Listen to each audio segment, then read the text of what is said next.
Though a lot of classical culture and pagan heritage was lost or destroyed during the Dark Ages, they also produced a colorful, heroic culture, in many ways equal in its splendor to classical culture. When one thinks of the Western heroic tradition, does one not at once conjure the image of a knight astride a massive steed with polished armor gleaming in the sun? The culture of medieval European chivalry, as preserved for us in Arthurian literature, is as distinctly heroic and European as the culture of the Greeks and the Vikings, and I believe that the corpus of Arthurian literature is as much an essential part of the Western heroic canon as Homer and the Norse sagas. This is because the chivalric worldview of Arthurian literature is an extension of the same heroic worldview found in the writings of the Hellenes and the Norse. And the Christianity of these texts is, in a certain sense, a pagan Christianity.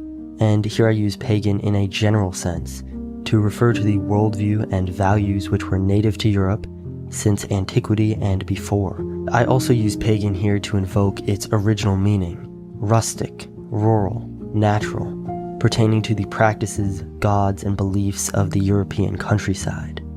The Christianity of Arthurian literature is very much a religion of the land and forests of Europe, of nature, of spirits, apparitions, and mysteries in the Greek sense.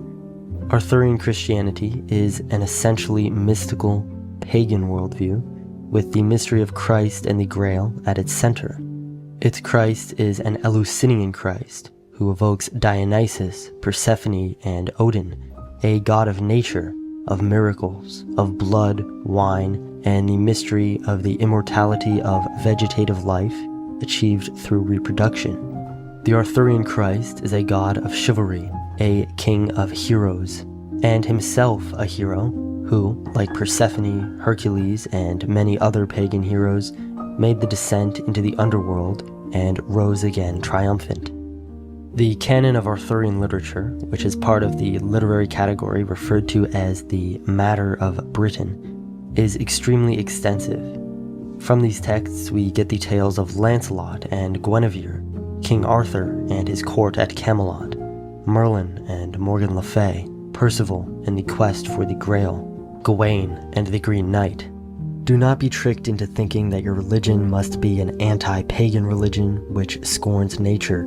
Do not be tricked into thinking that Christ can be only a god of chastity, charity, and prudish modern moral values. Choose the Christ who loved Lancelot for his beauty and courage. Choose the Christ who animated the forests of medieval Europe and stirred the hearts of knights to bold and courageous action. Choose the Christ who is present in the springtime lilies, the flushed cheeks of the lover, and the blood of the slain.